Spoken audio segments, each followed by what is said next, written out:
আমরা কি জানতাম এই গণ অভ্যুত্থানের মধ্যে এই যে তথাকথিত মোল্লারা, হেফাজতকে আমি বলছি, হেফাজত সহ আরো যারা আছে মোল্লারা, যারা হচ্ছে নারী বিদ্বেষী, নারীদের ক্ষমতাকে তারা অন্য কিছু মনে করে, নারীদেরকে তারা হচ্ছে উন্মুক্ত মঞ্চে দাঁড়িয়ে বেশ্যা বলে আখ্যায়িত করে, নারীদেরকে হিস্সাকে তারা হচ্ছে একটা প্রতিহিংসার জায়গায় নিয়ে যায়।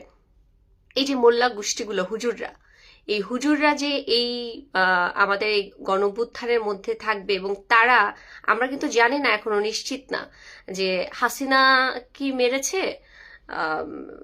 ছাত্রদেরকে, নাকি এই হুজুররা ছাত্রদেরকে মেরে আমাদেরকে ইমোশনালি ব্ল্যাকমেল করেছে। এই বিষয়টা এখনো অনেকটা ঘোলাটে, এখনো এটার কোনো মানে প্রমাণ হাতে আমাদের হাতে এখনো এসে পৌঁছায় নাই। ছাত্র জনতা মারা গেছে, এটা সঠিক। কারা মেরেছে, পুলিশ মেরেছে নাকি গণঅভ্যুত্থান যে মেটিকুলাস ডিজাইনটা যারা করেছে তারা মেরেছে, এই বিষয়টা এখন পর্যন্ত নিশ্চিত না।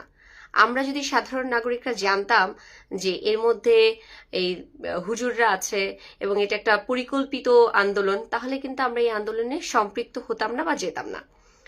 তো আমি যেটা বলতে চাই সেটা হচ্ছে এই দুটা কথা বলতে চাই। একটা হচ্ছে ঠিক আছে, মেনে নিলাম যে তর্কের খাতিরে আমরা মেনে নিলাম যে হুজুররা মারেনি, কিন্তু তখন যে সরকার ছিলেন, মানে হাসিনা যিনি ছিলেন সরকার, হাসিনা যেহেতু সরকারে ছিলেন, সেহেতু তার দায়বদ্ধতা থাকে, তার রেসপন্সিবিলিটি থাকে যে কি করে এতগুলো হত্যা হলো। সেই জায়গা থেকে হলো আমরা হচ্ছে হাসিনাকে অবশ্যই চাই না একটা স্বৈরাচার শাসক। মানে আমি যদি এই আন্দোলনটার দোষ যদি হাসিনাকে নাও দেই,